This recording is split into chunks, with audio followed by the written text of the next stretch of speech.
Alhamdulillahirabbil alamin wassalatu wassalamu ala asrofil anbiya'i wal mursalin wa ala alihi wa sahbihi ajma'in.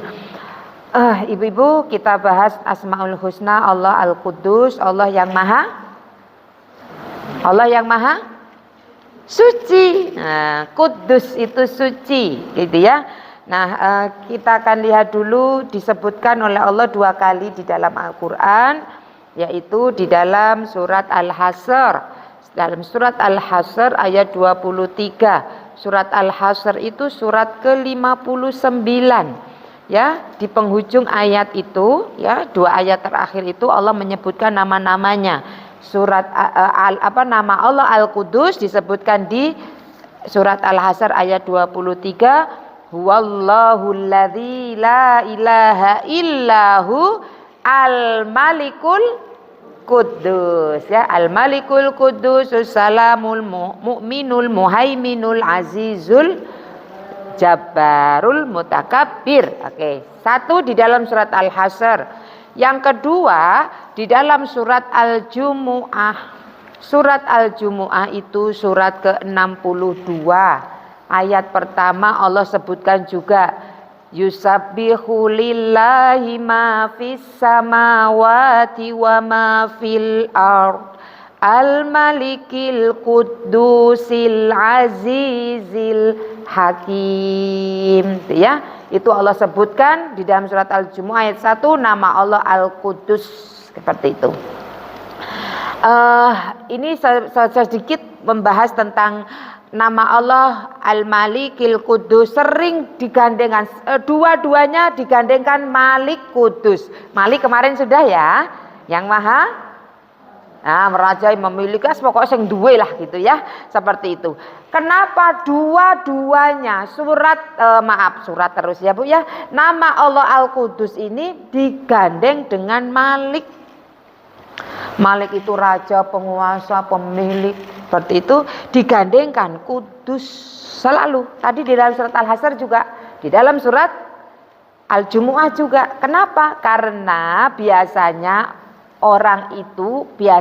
orang manusia kalau dia berkuasa, penguasa, punya segalanya, ya, menjadi pemilik seperti itu, maka biasanya kalau dia sudah berkuasa, memiliki kekuasaan, maka dia akan berbuat sewenang-wenang, gitu. Tetapi kata Allah, aku raja, penguasa, pemilik, tapi aku kudus, suci dari hal-hal yang tidak baik. Aku enggak akan zalim, enggak merusak, enggak menghancurkan, enggak berbuat yang melampaui batas, seperti itu. Tapi kalau manusia seperti itu. Kalau dia punya kekuasaan, biasanya gandengannya itu sewenang-wenang, membuat kerusakan, berbuat zalim, menghancurkan, menghabiskan, melampaui batas. Allah ingin memberi pesan kepada kita. Aku penguasa, aku raja, aku pemilik segalanya, tapi aku suci dari segala sesuatu yang buruk. Makanya itu tadi, kita itu harus taatnya itu taat tanpa tapi, tunduk tanpa syarat. Karena Allah itu terbebas dari segala yang buruk-buruk. Allah Al-Quddus, Allah yang maha suci dari segala sifat yang buruk, tercela, tidak sempurna, pokoknya hal-hal yang gak baik lah, seperti itu. Oke, kita akan lihat nama Allah Al-Quddus ini maknanya apa. Artinya sudah Allah yang maha suci. Sekarang maknanya, terkadang arti itu belum menggambarkan makna. Kadang kita juga ngerti Al-Quddus itu maha suci. Suci itu apa ya? Maksud suci itu apa? Pas suci dalam debu, itu lagu kan gitu ya. Akhirnya kita nggak ngerti maknanya apa itu. Kadang itu belum bisa menggambarkan makna. Coba kita lihat ya Bu ya. Yang pertama, makna nama Allah Al-Quddus itu adalah Allah yang maha terbebas dari segala sifat, tanda kutip, kesempurnaan yang dipersepsikan manusia. Ini harus pelan-pelan ini. Nanti loh kok ini terbebas dari sifat sempurna. Cuman kan dari sifat kesempurnaan yang dipersepsikan manusia. Ditulis dulu saja wis. Allah yang maha terbebas dari segala sifat, kasih tanda kutip, kesempurnaannya itu tanda kutip yang dapat dipersepsikan manusia. Oke. Ya, jadi kesempurnaan Allah itu tidak sama dengan kesempurnaan yang dipersepsikan, yang terlintas, yang terbetik, yang dipikirkan manusia. Terbebas dari itu. Sekarang saya tanya, saya mau giring Ibu untuk pemahamannya. Ibu, menurut persepsi kita, sempurna menurut kita, itu kalau ada manusia yang bisa tidur atau yang nggak bisa tidur. Normal, sempurna menurut manusia itu, saya nggak iso turu, apa saya bisa tidur? Yang bisa tidur kan? Kalau tidak bisa tidur, dia punya penyakit.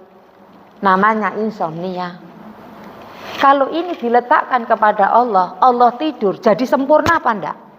Nah, Allahu la ilaha illa huwal hayyul qayyum la ta'khudhuhu sinatu wala naum.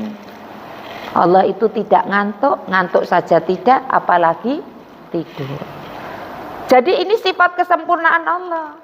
Jadi Allah itu terbebas dari sifat-sifat kesempurnaan yang dipersepsikan manusia. Saya tanya lagi, sempurna menurut kita itu seorang perempuan kalau punya anak, apa kalau nggak punya anak?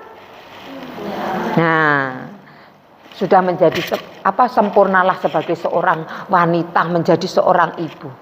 Apa? Punya anak. Kalau nggak punya anak, menurut persepsi manusia, dia belum sempurna. Persepsi manusia ini loh Bu, persepsi manusia, ya kan? Tapi coba Allah itu lam yalid walam Allah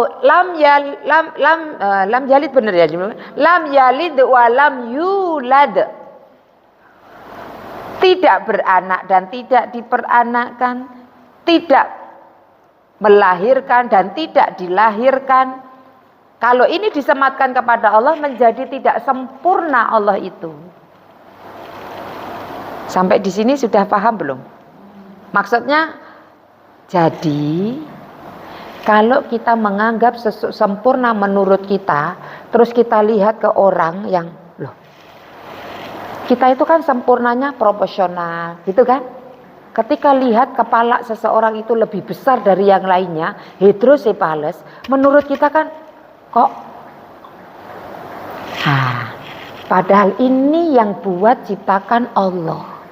Maka kemudian harus ditepis itu. Subhanallah. Karena persepsi kita, sempurna persepsi kita itu tidak sama kesempurnaan dari pandangan Allah. Makanya kita itu harus menepis apapun. Mungkin kita sempurna. Kalau lihat yang gak sempurna, kita langsung bilang, kok ngene ya? Langsung tepis dengan subhanallah. Kalau kita melihat sesuatu yang sempurna, menurut pikiran kita, Masya Allah. Lihat sesuatu yang gak sempurna menurut kita kok kayak gini ya? Ape iki irung iki tarik sidik ngono ku bangir kan gitu ya. Itulah menurut kita. Udah enggak, itulah sudah. Kalau orang Indonesia cantik itu sing putih. Tapi ngelihat orang Ethiopia, orang-orang sana, orang negro itu mungkin lihat kita yang putih ku jebeh gitu ya. Kulit kok gak ono warnane, gak eksotik gitu ya. Tapi orang Indonesia itu ngelihat senang sama yang warna putih. Nah, dari situ aja wes beda-beda, Bu. Sempurna menurut seseorang itu beda-beda. Coba, saya itu melihat semakin lehernya dikasih ring tinggi, Itu semakin cantik, semakin ininya dikasih delewer ininya, ke telinganya kasih gini berat itu semakin cantik. Tapi kita kan di mana letak cantiknya? Iya enggak? Nah gitu. Jadi manusia itu sudah enggak jelas itunya, beda-beda. Makanya ketika kita melihat sesuatu yang menurut persepsi kita itu tidak sempurna, jangan katakan itu, tapi yang jelas katakan subhanallah. Karena ketika kita mengatakan kok gini, kita lupa itu ciptaan Allah. Jangan sampai malaikat itu mencatat dari lisan kita mencela apa ciptaan Allah. Karena Allah itu sempurna, terbebas dari kesempurnaan yang dipersepsikan manusia. Jadi Allah yang maha suci dari segala yang dapat dijangkau oleh indera manusia, dihayalkan oleh imajinasi, yang diduga oleh hati nurani. Jadi kalau kita melihat sesuatu ciptaan Allah, menurut kita kok kayak gini, maka yang harus dikoreksi itu pikiran kita. Maka kita katakan subhanallah. Ya, jadi ini. Maka kemudian Imam Al-Ghazali di makna yang pertama ini, beliau mengatakan, Imam Al-Ghazali beliau mengatakan Allah Al-Qudus itu adalah Allah yang maha suci, yang tidak hanya suci dari sifat kekurangan, tetapi harus kita tetapkan sifat kesempurnaannya. Jadi tidak hanya Allah itu terbebas dari sifat buruk, tetapi harus ditetapkan Allah itu memiliki sifat kesempurnaan. Gitu ya. Kalau terbebas, enggak buruk ini, boleh jadi dia ada baik, tetapi tidak hanya baik, tetapi punya sifat kesempurnaan, maha itu. Ya ini. Maka kemudian kita akan tahu Bu, dari kalangan manusia itu yang paling tahu tentang Allah itu adalah Rasulullah. Maka kenapa Rasulullah itu istighfar sehari itu minimal 70 dalam suatu riwayat, dan riwayat lain yang ini masyhur juga 100. Karena apa? Karena Rasulullah ini paling tahu. Boleh jadi kita itu kayak merasa sudah, Rasulullah kan ya kita katakan tidak punya dosa lah ya Bu ya, langsung diingatkan gitu ya, langsung ditegur supaya enggak ada menetap dosa itu. Kalau kita ini jangan-jangan karena wis kebanyakan berkarat jarno kok ya neng ujungku neng tembok jedot lagi kelingan gitu ya. Maka sebetulnya bersyukurlah kita ketika kita itu dipilih oleh Allah, ketika kita melakukan dosa, tapi saat itu juga Allah kemudian menegur kita. Bersyukur Bu itu. Jadi Allah itu ingin memperingatkan dan jangan ulangi lagi ya, kan gitu bahasanya begitu. Kayak Nabi ketika kemudian bersikap kepada Abdullah bin Umi Maktum saat kemudian meminta pengajaran, saat itu Rasulullah bukan pengen tidak memberi, tapi saat itu Rasulullah sedang ada pembesar Quraisy yang sedang didakwai. Abdullah bin Umi Maktum tidak tahu karena dia seorang yang buta. Lalu Nabi itu melihat sesuatu yang enggak di mukanya itu, aduh ini kok enggak ngerti sih kan gitu ya. Kalau kita itu kan yang abasa wa tawalla, dia yang bermuka masam dan berpaling.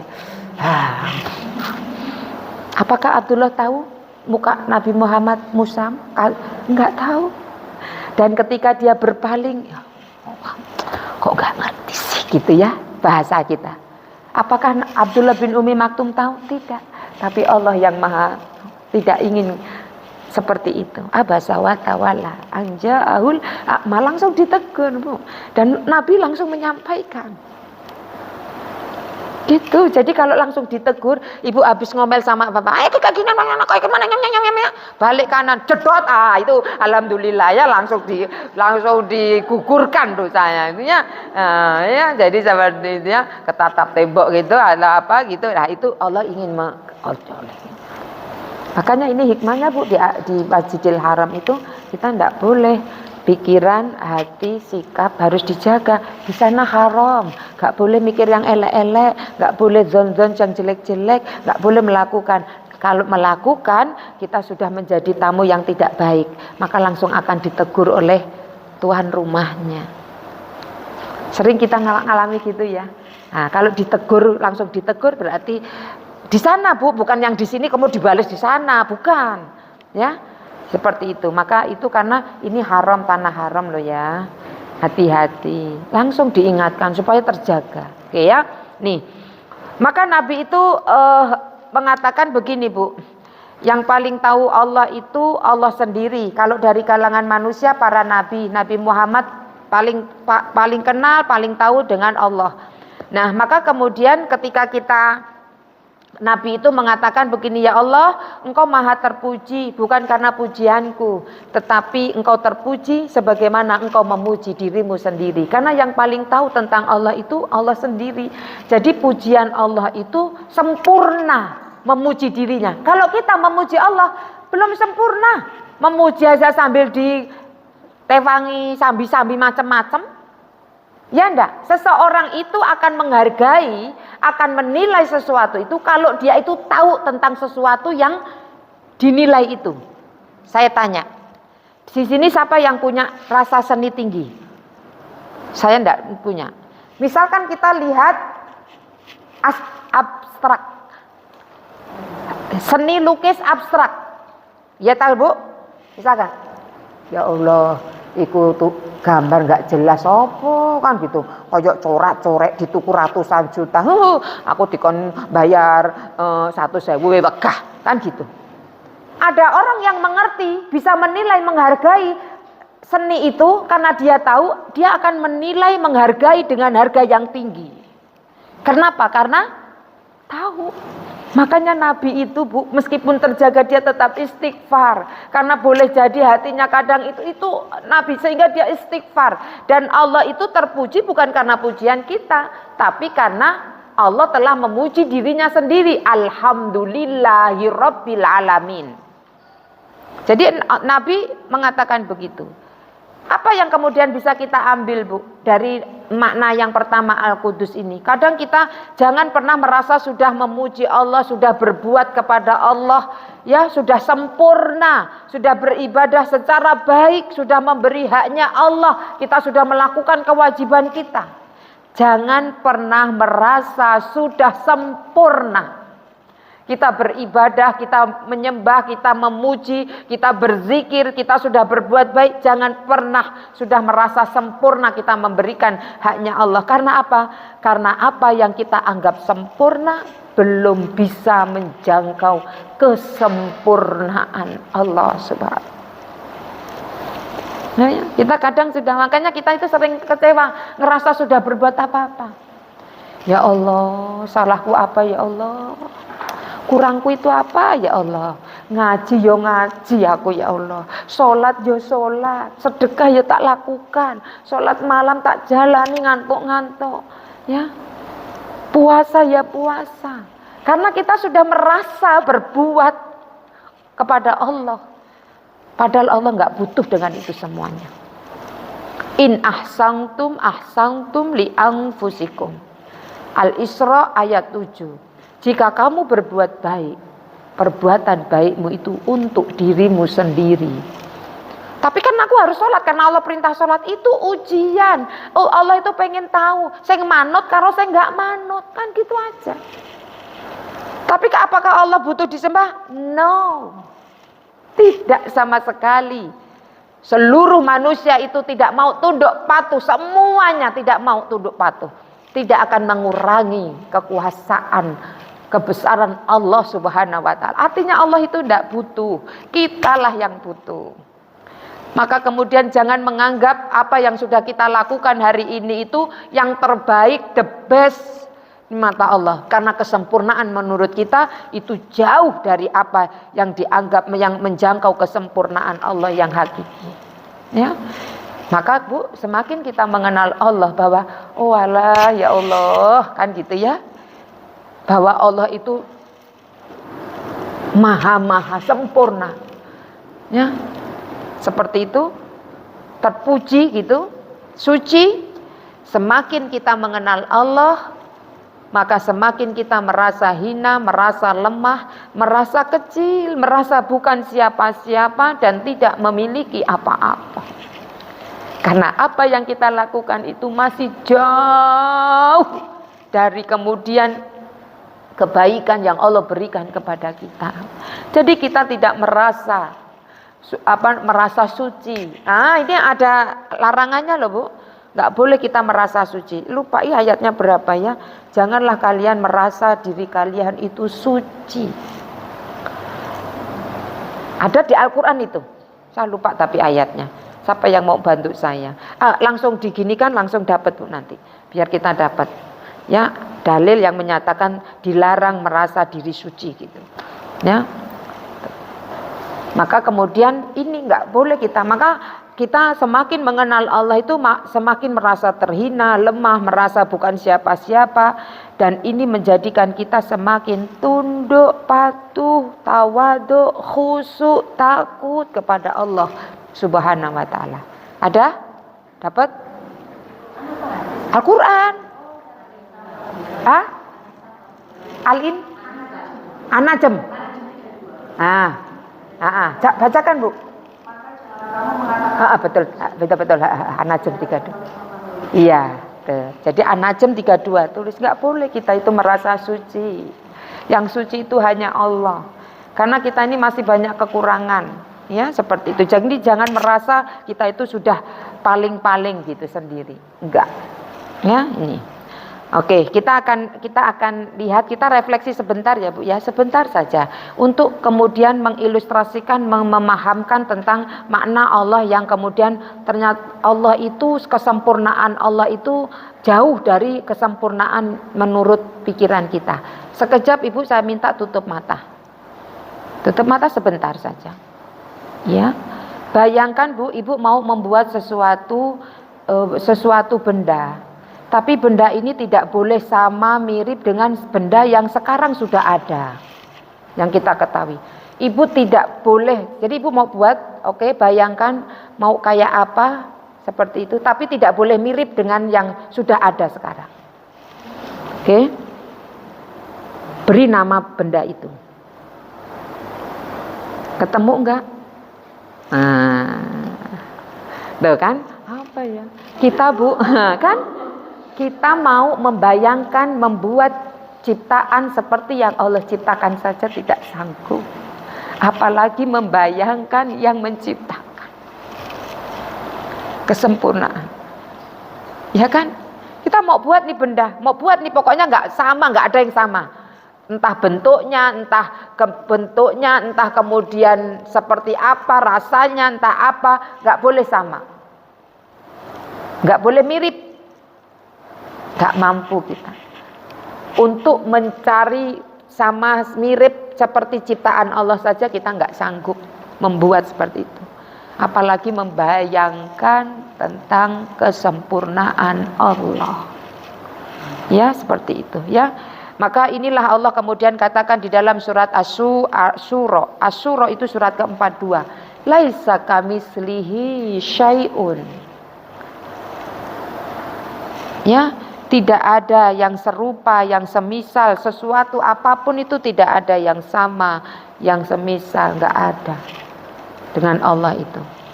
Walam yakullahu kufuwan ahad. Di dalam surat Al-Ikhlas juga Allah katakan, dan tidak ada sesuatu pun yang setara, yang sama dengannya. Ya. Allah itu khaliq, kita itu makhluk. Oke ya ini. Oke, sekarang kita akan sedikit juga refleksi. Coba Bu, kira-kira amalan apa yang bisa memasukkan kita ke surganya Allah? Carilah amalan ibu-ibu. Bahkan sholat kita, ngaji kita, puasa kita, sedekah kita, zakat kita, nolong orang kita, semuanya itu karena pertolongan Allah Subhanahu wa ta'ala. Kita bisa sholat itu karena dikuatkan fisik kita, karena diberi taufik oleh Allah. Jadi kita bisa melakukan apapun amalan-amalan yang mendatangkan rahmat Allah itu karena kita itu ditolong oleh Allah Subhanahu wa ta'ala. Wallahi demi Allah tidak ada satupun makhluk bisa bergerak. Kita bisa mengedipkan mata kita, kalau tidak ditolong oleh Allah kita tidak akan bisa melakukan gerakan.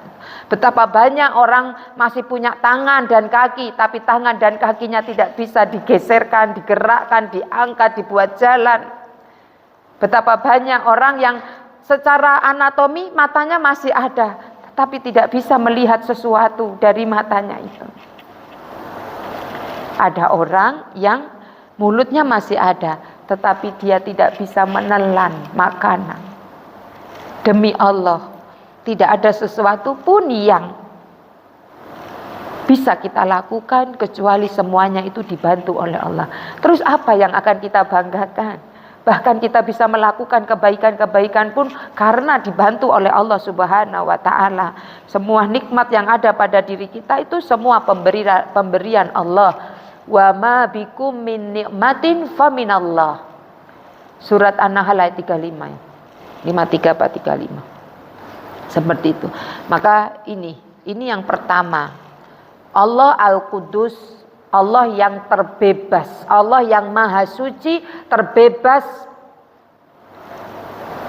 dari segala sifat kesempurnaan menurut persepsi manusia. Jadi jangan kita mengagungkan itu kita ya. Jadi nanti akhirnya yang akan terjadi bahwa kita tidak pernah mencela, menghina, mengeluarkan kata-kata buruk dari apa yang telah Allah turunkan di bumi.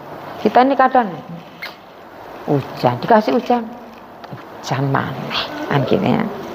Ibu-ibu biasa jemuran urung garing udan. Ya, gak ono panas. Ya. Dikasih panas, kok ungkepe kok rasane koyo ngene yo, yang ngono iku yo kok gak udan ngono deres ngono iku lho. Nah, sak penake dhewe awake dhewe itu, Bu. Jadi menurut kita, oh hari ini sempurnanya hujan terus gitu.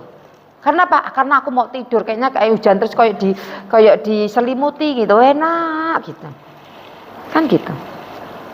Jadi kayak gini nih, kadang kita kata Allah, aku yang maha tahu. Wa anta wa antum, kalian semua itu tidak tahu. Aku yang maha tahu. Al-Baqarah 216 itu ya, Bu ya. Jadi kata Allah nggak harus diberitahu. Aku lebih maha mengetahui. Aku yang lebih tahu. Kalian itu nggak tahu. Jadi jangan sok tahu. Awake dhewe kan sok tahu ya, Bu ya. Ya, kalau direnung itu kita itu banyak sok taunya. Yang paling bagus itu ini, nah sekolah itu loh. Ini masuk sini ini paling bagus. Ya. Enggak mlebu kono sing awake dhewe sing stres. Kenapa? Karena kesempurnaan kita adalah ketika anak kita bisa masuk situ, itu paling bagus. Kata Allah enggak. Belum tentu loh yang kamu anggap bagus itu, yang kamu senengin itu bagus untukmu. Boleh jadi dia itu buruk untukmu. Dan boleh jadi yang kamu benci itu, dia itu baik untukmu. Aku yang paling tahu, kamu enggak tahu. Ya, makanya ada lagunya anak-anak itu kan ya, Allah Maha Penyayang, sayangnya tak terbilang, Allah Maha Pengasih, tak pernah pilih kasih, Allah yang Maha Tahu tanpa diberitahu. Allah, la ilaha illallah, nggak usah dikasih tahu, harus kapan turunnya hujan, harus dikasih panas. Ya Allah, kenapa aku sakit? Ya Allah, apik ancen niku kowe sakit iku. Tapi kita sakit nggak mau. Ya enggak? Ada yang mau sakit? Enggak. Tapi kata Allah, kamu sakit baik untukmu. Ya, kowe yang enggak sakit, kerjamu iku wis gur, wis ya. Yes, walking nonggo kan gitulah, healing kan gitu, ngecepres saya kan gitu ya, sakit. Istighfar, astagfirullahaladzim. Nah, apik kan? Apik ya antang. Ya gitu. Jadi Allah itu seperti itu. Oke, yang kedua ya Bu ya, Allah Al-Qudus, Allah yang maha suci dari. Jadi Allah itu maha suci, terbebas dari membutuhkan sesuatu pun. Jadi Allah terbebas dari membutuhkan sesuatu pun. Dan suci dari sifat kerusakan dan kebinasaan. Jadi Allah itu maha suci. Dari apa? Dari membutuhkan sesuatu. Enggak butuh sama sekali. Dan Allah itu terbebas dari kerusakan, kebinasaan. Allah itu tetap ada dan akan terus ada. Nah inilah Allah terbebas dari itu. Kita itu butuh. Semakin kita jabatannya tinggi, semakin butuh banyak orang. Percaya Bu? Kita kalau lagi uang pas-pasan kan gitu kan, masak sendiri, ngepel dewe. Ya kan, nyetrika dewe. Ya kan, kalau nggak punya uang dikerjani dewe. Tapi kalau sudah semakin kita itu punya uang, semakin punya kedudukan sosial tinggi, semakin butuh. Mbak, cuci ya. Cuci tinggal duding, tinggal nyuruh. Biasanya kalau belum jadi apa-apa, naik mobil ya buka-buka sendiri, nyetir dewe. Semakin tinggi jabatan, enek sing nyetiri, enek sing buka pintu dewe. Coba mau minum, Mbak, tolong ambilkan minum. Map is biasanya neng di tas rangsel ya digowo dewe niku. Tapi kalau sudah itu enek ajudane. Jangankan tas berat, map aja disuruh bawa. Bagaimana manusia itu butuhnya, tapi Allah enggak butuh. Di dalam surat Fatir ayat 15 itu Allah katakan, ya ayyuhan nasu antumul fuqara'u ilallah. Ya ayyuhan nasu antumul fuqara'u ilallah. Wahai manusia, kalian semua itu fakir, butuh sama Allah. Butuh sama Allah. Maka wallahu huwal ghaniyul hamid, dan dialah Allah yang maha kaya lagi maha terpuji. Jadi Allah lah tempat bersandar, bergantung, tempat semua makhluk itu membutuhkan. Allah sendiri terbebas dari membutuhkan. Jadi jangan pernah ada pikiran itu bahwa Allah itu butuh sholat kita, puasa kita, sedekah kita, zakat kita. No, tidak sama sekali. Ya, tapi kitalah yang butuh Allah. Nah ini, jadi bahkan keberadaan kita, eksistensi kita itu ada karena Allah. Kita ada karena diciptakan oleh Allah. Kita masih hidup karena kebutuhan hidup kita itu dipenuhi oleh Allah Subhanahu wa ta'ala. Pernah nggak Bu merenungi seperti itu? Kita itu ada sampai saat ini karena Allah penuhi kebutuhan kita semuanya. Tempat tinggal, ya. Kalau secara global itu bumi tempat, dikasih tempat, ya, dikasih buku panduan. Ini bingung ki manusia ini kalau didokok-tok bingung. Neng ndi nggak ngerti arah tujuannya, kasih kompasnya Quran. Oh isi juga bingung, nggak ngerti, nggak ono contohnya, dikasih guide-nya. Utusannya Nabi kita Muhammad sallallahu alaihi wasallam. Sudah kurang apa coba? Oh butuh makan, dikasih macam-macam itu. Ya, semuanya mata'al lakum wali an'amikum. Kata Allah, mata'al lakum wali an'amikum. Semuanya ini diciptakan oleh Allah untuk memenuhi kebutuhanmu, kebutuhan matamu, kebutuhan perutmu, kebutuhan kesenanganmu, semuanya lo dikasih Bu. Ya, kucing nggak boleh dimakan, tapi kita senang lihat kucing. Hai lucunya ya Allah, ngelihat ikan sing wira-wiri ngono wae ku jarene ngilangne stres. Ayo, sing didelok iku rono rene. Ya, itu tawafnya ikan ya, tawaf sama sa'inya ikan tuh. Kita dikasih itu untuk kita, senang. Habis kerja katanya bapak-bapak gitu itu katanya delok iwak sing rono rene padahal sing yen awake dhewe lha opo sing itu sudah katanya ngilangin stres.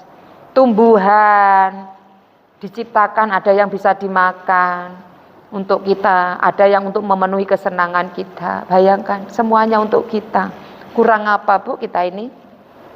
Kurang JAR ya, kurang seperti itu ya. Kurang seperti itu. Nah ini ya, jadi maka orang yang tidak mau tunduk, tidak mau patuh, tidak mau beribadah, ini kembali lagi di awal saya tadi prolog saya nyampaikan tentang Quran tadi, surat Al-Baqarah. Orang yang tidak mau tunduk patuh beribadah kepada Allah, maka dia orang yang tidak tahu diri. tidak tahu diri bahwa dia itu membutuhkan Allah Subhanahu wa taala. Ya, Masya Allah. Jadi kita itu bahkan Nabi mengatakan begini, Bu, masalah garam saja kalau kamu butuh, minta sama Allah. Sendalmu, tali sendalmu putus, itu minta sama Allah. Ini menunjukkan sesuatu yang remeh-temeh saja, sesuatu yang ringan, yang sepele, itu mintanya sama Allah. Apalagi yang berat-berat. Gitu loh. Kita ini butuh sama Allah. Allah itu terbebas dari membutuhkan kita. Kita yang butuh. Makanya jangan heran orang yang sudah kenal Allah itu mau masak apa, saya sudah bilang ya Bu ya, Ustadzah itu mau masak apa, dia sholat istikharah. Ya, mau bangunkan anak, doa dulu, ya Allah lembutkan hati anakku ya Allah. Nah, kita itu nurut pikiran kita dan emosi kita, nggak mau konsultasi dulu sama Allah. Akhirnya apa? Kecewalah.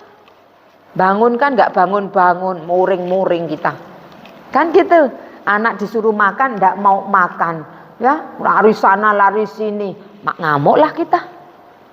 Ya kan? Kita lupa bahwa yang memegang hati-hati mereka, hati kita bahkan juga itu Allah. Jadi kita itu butuh sama Allah, nggak bisa kita itu sedetik pun itu nggak butuh Allah, Bu. Cuman kadang kita sering lupa, kita itu butuh sama Allah itu kalau sudah kepepet, nabrak tembok, depan belakang kena itu.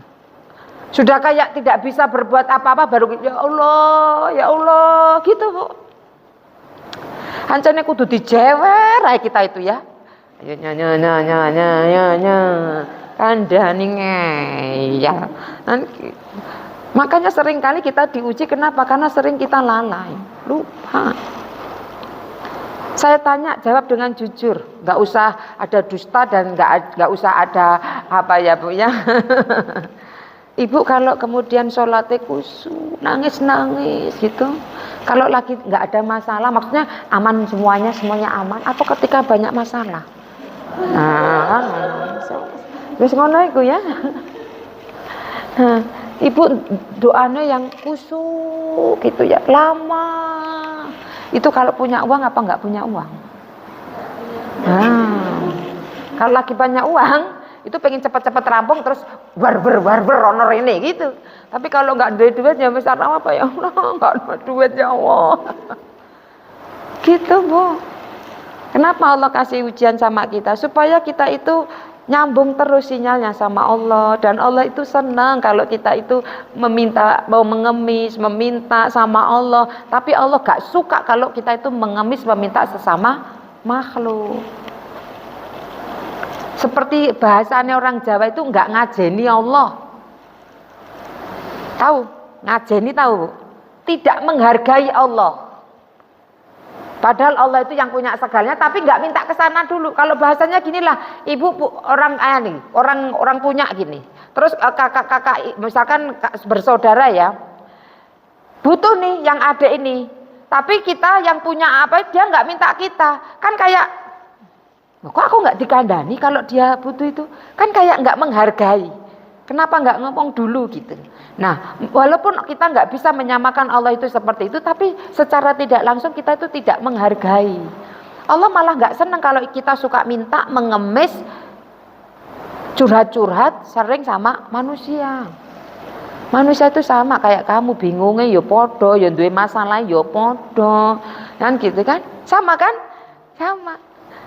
Nah ya itu, makanya ketika ada curhat, piye ya, bingung juga dia, karena dia nonton, kok iso ya ngono, bingung juga dia, kan gitu. Makanya seperti itu, maka ini kita harus tunduk. Kalau orang nggak mau tunduk berarti dia nggak tahu diri bahwa ia membutuhkan Ar-Rahman. Ya, ketika ini ada sebuah kisah seorang raja yang dia pengen minum, lalu dia memanggil pelayannya, dan pelayannya ini juga pinter ya, udah pinter dia ikut ngaji gitu ya, seperti itu. Penasehat juga, ambilkan aku air minum. Terus diginikan ketika mau ambil, ya wahai raja, ketika air segelas ini tidak bisa engkau miliki kecuali harus mengeluarkan apa yang engkau miliki, dari semua apa yang engkau miliki, kerajaan yang engkau miliki, apakah engkau akan melakukannya? Aku akan berikan, aku akan beli, aku akan yang penting untuk minum. Karena memang minum itu misalkan nggak ada, susah, dan misalkan ada segelas air dan itu harus dibeli dengan separuh dari kerajaanmu, apakah engkau akan melakukan? Iya, aku akan keluarkan untuk membeli segelas air itu. Terus ganti diminum, kan udah diminum, glek glek glek glek glek gitu. Terus setelah itu dikatakan lagi sama penasihat, wahai raja, seandainya segelas air itu tidak bisa dikeluarkan oleh raja, tetapi kecuali harus dibayar dengan separuh yang kemudian tadi raja miliki, dari kerajaan yang dimiliki separuhnya untuk mengeluarkan, dioperasi. Emang kita kalau nggak keluar itu yang kita makan itu di sini itu emang nggak jadi penyakit, Bu, maka dioperasi kan, seperti itu. Makanya penasihat itu mengatakan kalau satu gelas air itu tidak bisa keluar kecuali harus dikeluarkan dengan membayar separuh dari kerajaanmu, apakah engkau akan? Iya, aku lakukan lah. Ya, gak enak, gak nyaman, ya iso mati pula kan gitu. Maka aku akan keluarkan. Terus kemudian penasehat ini, pelayannya ini bilang, ternyata apa yang kita miliki itu hanya setara dengan satu gelas air saja. Jadi kalau Allah sudah buat habis, Bu, yang kita miliki habis, Bu. Cuman ya apa, cuman iso glegean, duri nyangkut neng kene gitu ya, entek habis gitu ya, seperti itu akan dibuat habis bisa. Jadi apa yang kemudian harus kita sombongkan di hadapan Allah Subhanahu wa taala. Dan seringkali dan Allah itu suci dari membutuhkan segalanya ya, Bu ya, tempat, membutuhkan waktu, apalagi butuh orang, wis gak butuh ya, semuanya itu akan hancur ya. Allah bersumpah demi waktu, al-ashr, manusia itu adalah waktu. Jadi manusia itu kumpulan waktu apalagi nggak butuh waktu, karena waktu itu nanti akan juga selesai gitu ya, seperti itu. Dunia itu akan selesai, binasa, hancur gitu ya.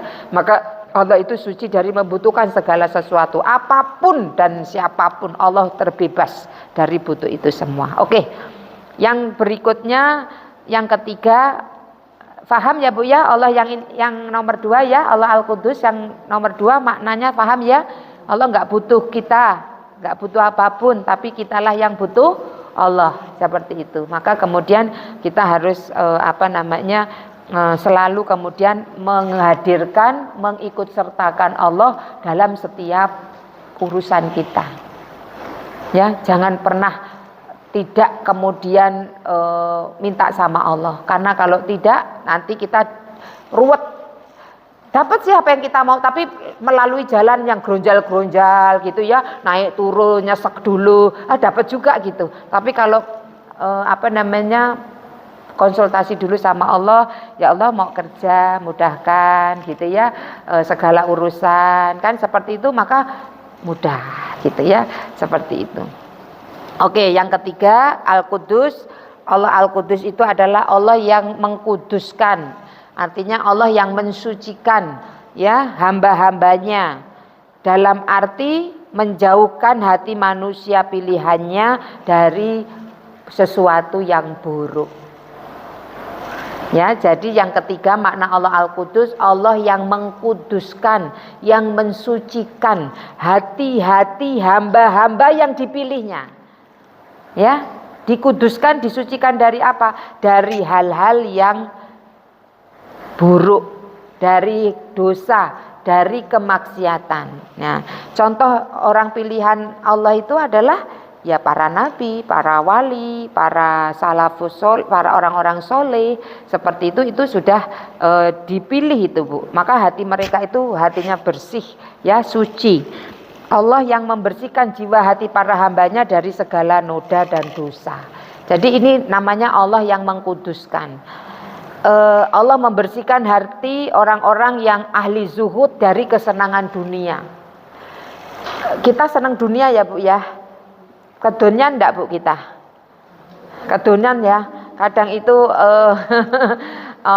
waktu sholat itu masih bisa kita sebentarkan ya, sebentar urusan dunia. Masalah sedekah, aku butuh jilbab baru sing warnane biru denim iku gak duwe, tak nggo tuku iki sedekah sesuk wae. Ya kan? Jadi kita itu masih kemudian tapi bagi orang-orang yang ahli zuhud, dia zuhud, maka dia memandang dunia itu kecil dan dia tidak tidak memandang dunia itu yang dia tidak kedonyan dia. Dia bisa mengambil sedikit saja dari dunia itu.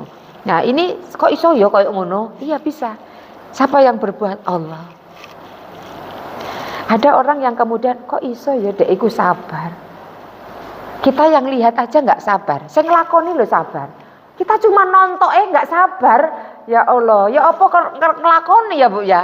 Nah, pernah nggak gitu ngelihat gitu? Pernah kan? Ya Allah Mbak, ya Allah Mbak. Aku Mbak. Tak tinggal Mbak. Kan gini ya, gitu ya. Kita cuma nonton iso gak sabar. Sing itu bisa wis gak apa-apa wis tak lakoni wis gak apa. Anak-anak sakno kan gitu. Nah, kok iso sabar? Siapa yang ngasih? Allah. Kesabaran Allah as-sabur yang memberikan kesabaran. Jadi Allah yang membersihkan hati ini dari rasa marah, benci, dendam, hasad, tamak itu Jadi Allah Al-Qudus itu Allah yang memilih hamba-hambanya untuk dikuduskan hatinya. Ya, Masya Allah. Kita itu seringkali care, peduli dengan yang menjadi pandangan manusia. Tapi kita nggak pernah care, peduli dengan yang itu padahal itu menjadi perhatian dan pandangan Allah. Hati. Paham Bu? Hati. Makanya saya bilang sekarang, tadi saya sudah bilang, sekarang sering tanya hati kita. Ya, tadi. Kaifa halu qalbi, sehat ya. Karena ini menjadi pandangan Allah, Bu. Karena ada ya di di hadis qudsi itu, wahai hambaku, bertahun-tahun engkau memperindah fisikmu. Yang itu merupakan objek pandangan manusia. Tidakkah engkau sejenak membersihkan jiwamu yang itu merupakan objek pandanganku. Dan di akhirat pun nanti Allah akan melihat apa yang ada di dalam hati kita. Nanti makanya sebelum kemudian nanti Allah melihat apa yang ada di dalam hati kita itu rusak, kotor, busuk, atau kemudian baik, bersih, atau kinclong gitu ya. Coba makanya tanya. Setiap hari ditanya kabarnya itu. Karena bolak-balik Bu, nggak usah sehari itu bisa bolak-balik tanya, ayo gitu ya. Sabar ya. Hati sehat ya, sabar. Ya, itu ada guru terbaik. Sabar. Orang yang kemudian seperti ini, makanya Allah menyuruh kita. Ya, cobalah sejenak engkau bersihkan jiwamu, hatimu yang itu menjadi objek pandanganku. Kamu umek, repot dengan pandangan manusia. Wis capek enggak? Capek enggak Bu kalau ngurusin komen orang lain tuh? Capek, enggak ada yang benar. Setiap orang itu punya persepsinya sendiri-sendiri dan tidak bisa kita memaksa orang itu untuk suka sama kita. Jangan letakkan kebahagiaan kita itu pada lisan orang lain. Jangan letakkan kebahagiaan kita itu pada pandangan orang lain. Yang ini lo api kan gitu. Akhirnya kita turut. Sing situ elek. Kayak jadul iku. Bingung lagi. Terus gambarannya kayak orang bapak anak yang sama keledainya. Dah kan tahu ya? Nah itu. Nah, ini salah. Lakoni ngene ya salah maneh. Ngene ya salah. Selalu ada komentar dari netizen. Kalau kita letakkan kebahagiaan kita kepada orang lain, udah kita itu tidak bisa. Maka kemudian kepada Allah saja kita letakkan. Nah itu hati Bu. Ya, hati kita harus ikhlas ya lillahi ta'ala gitu ya. Maka ini yang kemudian nama Allah Al-Quddus ini yang luar biasa ya, yang menurut saya setiap nama Allah itu luar biasa kalau kita bisa memahaminya ya, memaknainya dengan benar seperti itu. Nah, ini 3 makna Allah yang disampaikan oleh para ulama yang berkompeten ya, atau yang mereka berkecimpung dalam Asmaul Husna. Yang pertama tadi Allah suci, terbebas dari segala sesuatu kesempurnaan yang dipersepsikan manusia. Ya, belum tentu yang sempurna menurut manusia itu sempurna untuk Allah, seperti itu ya, yang ada pada Allah. Kemudian yang kedua, Allah itu terbebas dari membutuhkan sesuatu pun, tapi kitalah yang butuh. Yang ketiga, Allah itu yang mengkuduskan, mensucikan hamba-hambanya yang dipilih. Mensucikan apa? Hatinya. Ya, seperti itu. Karena memang hati ini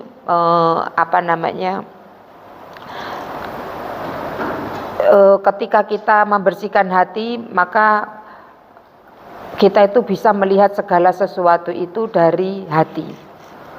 Maka saya katakan seperti itu ya Bu ya, kalau kemudian kita itu hatinya bersih, kemudian disitulah keimanannya itu akan kuat gitu ya, maka kemudian kita bisa memandang segala sesuatu itu dengan kacamata iman kita, bukan dengan kacamata nafsu kita. Kalau orang hatinya bersih itu mampu mengendalikan nafsu, mengendalikan emosi, bisa kemudian dengan hatinya dia itu melihat seperti itu ya. Masya Allah ini. Nah, poin berikutnya itu adalah dampak ya. Tadi sudah dalilnya, sudah artinya, sudah maknanya, sudah. Sekarang pengaruh atau dampak positif dari nama Allah Al-Quddus. Artinya ini adalah konsekuensi keimanan kita.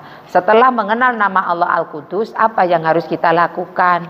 Jadi ada amal yang harus kita perbuat setelah kita mengimani nama Allah Al-Quddus. Apa? 1, berusaha terus menerus melakukan tazkiyatun nufus ya. Ya, Allah itu suci, maka kita juga harus semoga dipilih oleh Allah sebagai orang-orang yang hatinya disucikan oleh Allah. Nah, kita harus berusaha terus untuk melakukan tazkiyatun nufus ya, mensucikan jiwa. Di dalam surat Asy-Syam ayat 9-10 itu Allah berfirman, qad aflaha man zakkaha wa qad khaba man dassaha. Ya, beruntunglah orang-orang yang mensucikan dirinya, ya, mensucikan, membersihkan hatinya, ya. Dan Asy-Syam ayat 9-10 ya kalau tidak salah. Itu, dan berugilah orang-orang yang membiarkan hatinya. Membiarkan itu karena dibiarkan lama-lama kotor. Kayak cermin ini, kalau bentar-bentar dibersihkan, bersih, kita bisa melihat nur cahaya matahari bisa masuk. Kalau hati kita kotor, cahaya ilahi itu tidak bisa menembus.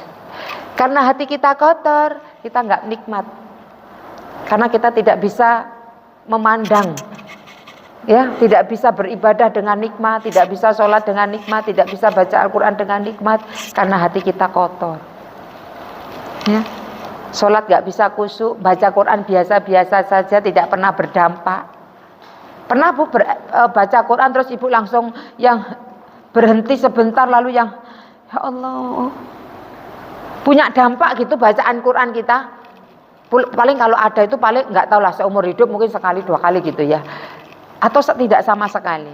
Pernah Bu Siti waktu sholat tarawih, waktu imamnya nangis saya juga ikut nangis. Ibu itu punya imamnya yang berdampak pada ibu ya, bukan Qurannya. Karena imamnya nangis, ibu ikut nangis. Kalau imamnya nangis karena ngerti bacaannya mungkin, tapi ibu nangis bukan karena bacaannya, tapi karena imamnya yang nangis. Jadi bukan yang memberikan efek itu bukan Quran, bacaan Qurannya, tapi imamnya. Kalau hati kita nggak bersih, Bu, yaitu baca Quran itu biasa-biasa saja. Disebut nama Allah itu tidak bergetar hati kita. Ya biasa-biasa saja. Padahal di dalam surat Al-Anfal ayat 2 itu orang-orang yang beriman itu apabila disebut nama Allah bergetar hati. Itu nembus langsung. Getar. Tapi karena sudah tertutup banyak kotoran ya, hati kita itu banyak penyakit, nggak nembus. Nggak nembus. Tapi kalau disebut dunia, nembus itu. Nek berlian, berlian. Kan gitu. Karena apa? Karena isinya dunia. Gitu. Ya, jadi ini kita berusaha terus melakukan tazkiyatun nufus ya. Di dalam surat Asy-Syu'ara ya, surat ke-26 ayat 88 89 yang sering saya bacakan gitu ya. Yaumala yang fa'umalu wala banun illa man atallaha biqalbin salim. Pada hari nanti di akhirat, tidak berguna lagi harta dan anak-anak kalian kecuali man atallah, orang yang datang kepada Allah dengan membawa hati yang selamat, qalbun salim. Jadi beruntung selamat itu kalau Quran sudah membahas, pegang itu Bu. Karena beruntung menurut Quran itu berbanding lurus dengan takwa. Takwa mulia di sisi Allah, mulia di sisi Allah akan dikasih surga. Itu. Ya, karena ketika Allah katakan ulaika humul muflihun, biasanya Allah itu sudah kasih tanda-tanda ciri-ciri orang yang bertakwa. Makanya beruntung itu berbanding lurus dengan takwa. Orang takwa itu akan dikasih surga. Uiddat lil muttaqin. Wasari'u ila magfiratin mir rabbikum wa jannatin arduha samawati wal ard. Uiddat lil muttaqin. Surga yang seluasnya, seluas langit dan bumi itu akan dikasihkan, diperuntukkan untuk orang yang bertakwa. Jadi orang yang beruntung berbanding lurus dengan takwa. Takwa berbanding lurus dengan surga. Karena surga itu dikasihkan untuk orang-orang yang bertakwa. Tadi surat Ali Imran ya 133 itu. Oke, jadi maka kemudian kita harus berusaha terus melakukan tazkiyatun nufus, mensucikan jiwa kita. Ya, kalau cara banyaknya ada 10. Kalau kata ulama ada 10 tahapan ya, tahapan menuju tazkiyatun nufus. Setiap tahapan itu ada pembahasannya. Ini kan kita bukan kelas tazkiyatun nufus. Jadi yang paling awal tadi Bu, setiap hari tanya yuk sama kolbun kita. Tanya, sehat ya, kolbun salim ya, ridho ya, syukur ya, sabar ya, maafkan ya, gitu. Jadi ketika mau marah, maafkan ya, sabar. Ya, ini cara pertama yang kemudian harus kita kemudian melatih untuk terus mentazkiyah kita, berdoa dan caranya berdoa juga minta sama Allah dikasih hati yang Allahumma ati nafsi taqwaha wa zakiyah wa anta khairu man zakkaha wa anta waliyuha wa maulaha.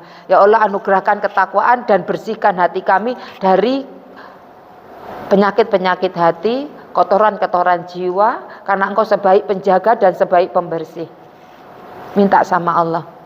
Ya, jadi seperti itu. Kemudian nanti ya tadi itu belajar tadi itu ridho gitu tuh. Ditanya ridho ya gitu. Ya seperti karena kerusakan hati kita, kotornya hati kita itu menjadikan kita itu tidak bisa menikmati buah keimanan. Kita ini beriman tapi kayak nggak pernah merasakannya, sumpah kayak kan gitu ya, galau aja. Bu, saya tanya Bu, kenapa? Apa yang menjadikan seorang itu dadanya sempit, hatinya sakit, napasnya sesek? Apa? Semuanya itu kenanya di hati. Ayo apa? Kenapa dada kita sempit, sumpek? Apa Bu? Pertama itu karena kita terlalu sedih, terlalu kecewa, terlalu tidak terima dengan segala sesuatu yang sudah terjadi. Ini salah satu. Ada 5 hal yang menjadikan dada kita sempit itu. Dengan sesuatu yang sudah terjadi, kita itu sedih, merasa nggak terima, kemudian kecewa, terus kita bilang seandainya, jikalau. Apalagi Bu? Apalagi seandainya jikalau apa gitu ya. Udah jatuh noan gitu ya. Kita itu kadang seperti itu dengan sesuatu yang sudah terjadi jatuh. Oh, Jani tadi nggak lewat sini nggak macet. Ngono seperti. Dengan sesuatu yang sudah terjadi kita itu kecewa, sedih, nggak terima. Itu yang jadi dada kita sempit. Tidur samping suami. Seandainya yang tidur ini bukan dia sampingku. Seandainya mantanku yang sugihku, gak ngene uripku gitu ya. Tambah sesek Bu. Kenapa? Karena setan akan mengganggu, menghilangkan keyakinan kita kepada takdir Allah. Makanya nggak boleh itu kata Nabi. Kalau sudah dengan yang terjadi itu nggak boleh seandainya, seumpamanya, jikalau, ya, nggak boleh gitu. Karena apa? Nanti kita akan menjadi keimanan kita itu akan goyang keimanan terhadap apa? Takdir. Oh ini sudah terjadi kok seandainya kan gitu.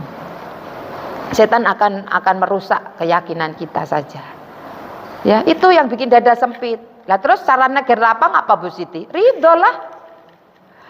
Ridho saja dengan apa yang sudah terjadi itu, karena tidak ada sesuatu itu terjadi kalau tidak diizinkan oleh Allah. Wa ma asaba min musibah illa biiznillah. At-Taghabun ayat 11 itu. Ingat Bu, At-Taghabun ayat 11, tidak ada sesuatu itu terjadi kalau tidak diizinkan di ACC sama Allah. Jadi kalau sudah terjadi kepleset, kemudian macet, kok kemudian kita menikah dengan suami kita yang sekarang? Emang yang dulu pernah? Enggak, bukan. Maksudnya kan itu enggak jadi gitu ya, seperti itu. Berarti itu ya ridho saja gitu. Terima dengan puas gitu. Sudah terima. Ya. Rasakan, jalani, syukuri. Gitu. Nikmati, kemudian jalani, syukur. Ridho saja dengan apa yang sudah Allah berikan itu. Kalau orang yang sudah tahu ilmunya, ketika dia minta A dikasih B, minta A dikasih A, seneng nggak?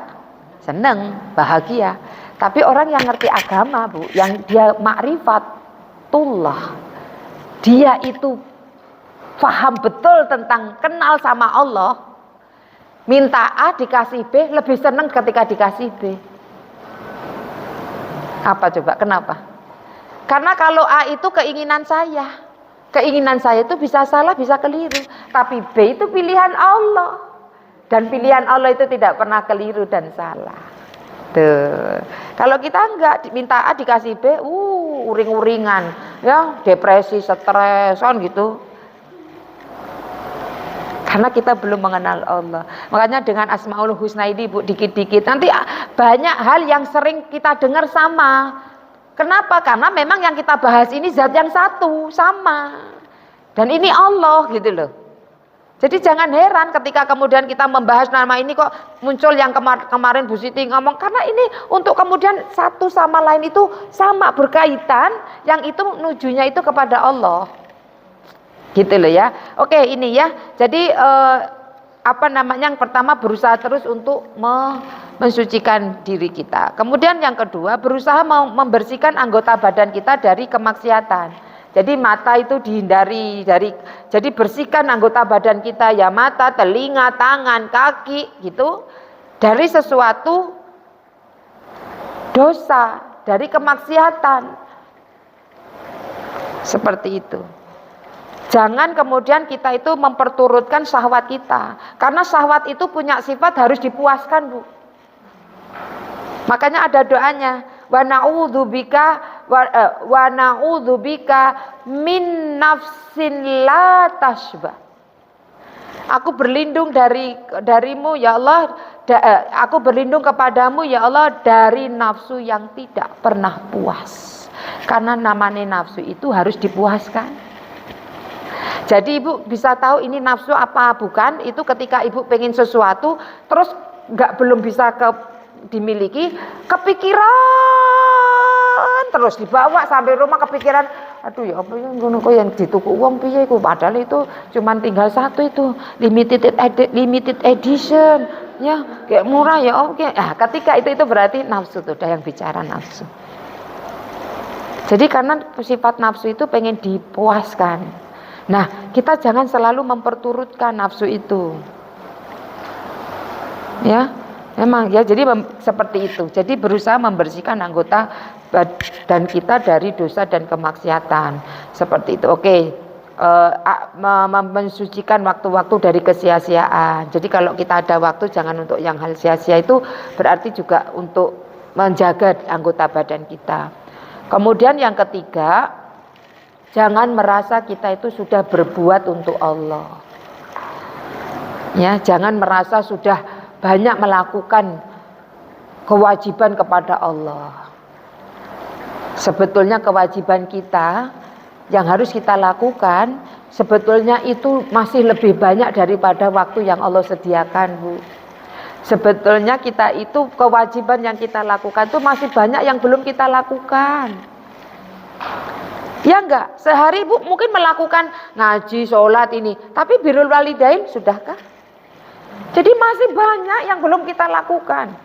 Jadi tapi waktu kita terbatas, maka orang cerdas itu orang yang tidak bermain-main dengan waktu.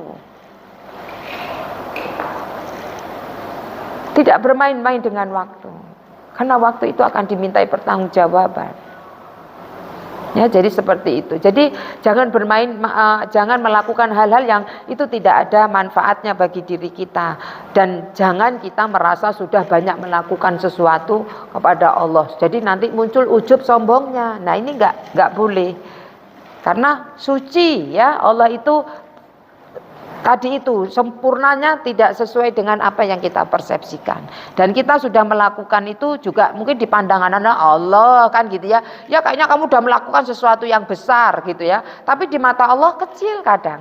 Kenapa? Karena nggak dijaga keikhlasannya, nggak dijaga hatinya. Tapi yang kita lakukan tuh besar yang pernah kita lakukan. Misalkan buat masjid gitu ya, dengan harga yang ratusan M gitu. M-nya itu nggak tahu ya, M miliar apa ember gitu ya, nggak tahu ya. Menurut kita itu yang sudah paling besar, tapi di hadapan Allah nggak ada apa-apanya. Karena apa? Niatnya salah gitu ya.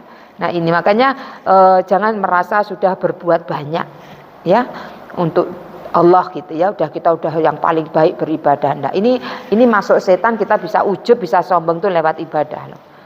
Oke, kemudian yang berikutnya jangan menghinakan diri kita di hadapan makhluk. Nah ini Allah gak suka, Bu. Ya, kita itu merendahkan diri kalau kepada Allah itu biasa aja gitu ya. Sholat ya sholat aja, hatinya gak hadir, gak ta'zim, gak ada roja, gak ada khauf kan gitu. Tapi kalau sama orang menghinakan betul diri kita kepadanya, apalagi kalau butuh sama dia atau mau butuh utang butuh ditolong itu kadang ya Allah, Mbak, kayak apa ya Mbak? Ya Allah, aku iki kayak ngene, sampean niku lho ya Allah, gitu ya. Enggak boleh kita. Allah ya, bahasa saya itu ya enggak ngajeni Allah gitu ya, enggak ngajeni, enggak memandang Allah gitu. Makhluk itu ya sama-sama ciptaan Allah gitu, tapi kita malah bahasanya menghinakan diri, merendahkan diri kita di hadapan makhluk. Jangan menghinakan diri kita di hadapan makhluk, karena kita sama-sama ciptaan Allah. Hanya kepada Allah kita butuh, kita sandarkan, kita gantungkan harapan, dan apapun itu minta tolong kepada Allah. Kemudian yang berikutnya, tidak peduli dengan yang hilang di tangan kita. Artinya kita tidak begitu sakit dengan dunia atau harta yang hilang dari diri kita ketika kita sudah menemukan Allah. Jadi Al-Qudus ini ketika kita sudah mengenal nama Allah ya, oh ya Allah ternyata engkau gini, ya Allah ternyata engkau baik, ya Allah. Nah itu kita nggak begitu mempedulikan dengan yang hilang dari tangan kita atau dunia kita. Tapi hari ini kita masih peduli dan sangat berat ketika kehilangan harta kita dibandingkan kehilangan dua rakaat sholat qobliyah subuh. Ya kan? Ibu nangis yang mana ketika kehilangan mobil atau kehilangan 2 rakaat sebelum subuh? Harus nggak usah pencitraan. Nah, saya ngerti wajah-wajahnya, wajah-wajah. Yo kaya awake dhewe iki yo wajah-wajah ngene lah, Bu. Wis kedonyan ya gitu ya. Coba ibu nangis yang mana? Nangis kehilangan mobil yang baru beli, urung lunas cicilane kan gitu ya. Terus sama ibu kehilangan sholat 2 rakaat sebelum subuh, atau kehilangan sholat tahajud. Ibu nangis yang mana? Sedih yang mana? Nah, dari situ saja kita sudah tahu kualitas diri kita. Kata ulama itu, kau lebih mencintai mana, maka dari situ katakan kepadaku, maka aku akan tahu kualitas hati kita itu seperti apa. Sudah, nggak usah nyalahkan orang lain, ya, nggak usah nyalahkan orang lain, introspeksi saja dengan diri kita. Seperti itu ya. Jadi ini terakhir sudah, karena sudah lewat 10 azan ya. Jadi saya mau menekankan ini karena ini penting. Kalau kita sudah menemukan Allah, maka pada hakikatnya kita telah menemukan segalanya. Kenapa? Meskipun dunia kita hilang dari tangan kita. Kenapa? Karena Allah itu pemilik segalanya. Dan ketika kita menemukan Allah, pada hakikatnya kita telah menemukan segalanya. Tapi ketika kita kehilangan Allah, di salah satu sisi dunia itu kita miliki, maka pada hakikatnya kita telah kehilangan segalanya. Karena kita telah kehilangan pemilik segala sesuatu. Itu Allah. Ya, makanya kalau kemudian lagi ngutangi sekali, utangi gede, nggak kayaknya dia udah bilang kayak nggak iso bayar. Ya sudah, kita sudah, Allah yang maha kaya. Sudah. Ini ujian guru terbaik Allah hadirkan untuk nata hati kita. Begitu. Ya, ini terakhir, tetap istiqomah dalam upaya tazkiyatun nufus. Dalam membersihkan hati itu banyak godaannya, Bu, banyak halangan dan rintangannya. Maka terus istiqomah dalam upaya tazkiyatun nufus. Ini kenapa kok banyak tentang hati? Karena memang kesucian itu kalau manusia itu hati. Allah Al-Qudus, Allah itu yang terbebas dari keburukan. Kalau manusia itu lebih diletakkan di hati, karena hati seseorang itu menentukan apa yang ditampakkan. Karena at-taqwa hahuna, takwa itu ada di sini, di hati. Jadi kalau sudah ada takwa, maka yang akan tampak libasut takwa, kalimat takwa. Paham? Jadi apa yang dia wujudkan, dia tampilkan dari akhlak itu menunjukkan takwanya yang ada di dalam dada itu. Maka libasut takwa itu Allah sampai katakan begitu, pakaian pelindung yang melindungi dia, yang ditampakkan dalam diri itu adalah takwanya. Lisan kalimat takwa, lisannya itu menunjukkan, membuktikan ketakwaannya yang ada di dalam dada. Kalimat takwa. Ini saja yang bisa disampaikan. Mohon maaf, semoga ada sesuatu yang bisa kita kebaikan yang bisa kita ambil setelah mengenal nama Allah Al-Qudus. Dan konsekuensi ini kalau mau kita ada efek gitu ya, kita harus lakukan. Ya, kalau cuman kita tahu ayatnya ini artinya ini, maknanya ini, tapi tidak kita tidak lakukan konsekuensi dari keimanan terhadap nama Allah Al-Qudus ini, ya akan sia-sia begitu saja, dan kita akan menjadi aku masih seperti yang dulu. Ya, kalau orang penyakit jiwa itu, Bu, di rumah sakit jiwa, kalau dia masih nyanyinya aku masih seperti yang wis ojo ditokne saiki, dia masih seperti yang dulu ya. Paguyonan saya ya, kalau kita belajar Asmaul Husna, ngaji bolak-balik, kok tidak bisa merubah akhlak kita, tidak bisa merubah kemudian hati kita menjadi hati yang sebening kaca gitu, kan percuma tak bergun, lapo kan gitu. Artinya maksudnya lapo, ya berarti nggak usah ya, bisa ya nggak ngono, wong sing ngaji bisa angel apa nek ora ngaji ya tambah adoh ya kan gitu ya. Maka jangan sampai kita ngajinya kita itu harus bisa merubah menjadi kita yang lebih baik, bukan kemudian seperti yang dulu ya. Dulunya kita mungkin apa elek, Bu, Ya jelas harus hari ini lebih baik dari kemarin. Nah, besok harus lebih baik dari hari ini. Alhaqu mir rabbik. Ada yang mau ditanyakan?